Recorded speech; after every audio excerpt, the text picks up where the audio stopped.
Hello and welcome to tutorial 3. This one will be a much quicker video because we're covering the loops today. Now there are three kinds of loops that we use in Java: the for loops, while loops and do loops, each with their own unique attributes and behaviors. So first of all, we're going to cover the while loop. The while loop are used when you don't know how many iterations you are going to need to go over. So the syntax that go behind it is you use while, a condition in there, and then curly brackets, the block of code that goes inside it. We're just going to do system.out.println dot because we don't really care for this, and then grade plus plus. Once that's done, we then close it. So this will keep iterating through until grade is greater than 70, so until the condition turns false. Once it turns false, we then leave it, and then we then leave the loop and it's completed. The second kind of loop that exists is the do loop. The do loop is a slight extension on to the while loop.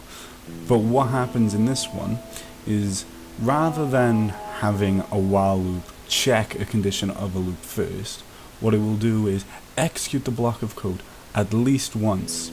This is what makes its properties very unique. It executes the block at least once. Pardon my spelling.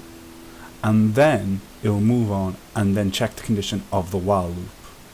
So you always are guaranteed there will be one execution of the block of code. The last kind of loop that we look into is a for loop. You use this for loop. You use the for loop when you know how many iterations you are going to need within your program. It follows the syntax initializer, condition, and then update. Okay, something's happening here. And this will demonstrate a program that I have written for you. So here we have an integer grade variable, we have a boolean continue. So in this we have a while loop that will execute and will print still less than 10 times, 9 times, until it executes.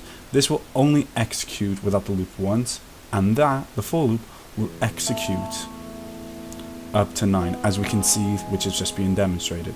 So still less than 10, that's executed only once, and 0 to 9. Now, I hope that this was a very basic tutorial. We will be moving on to more advanced concepts now. Thank you for listening, and I hope this helped.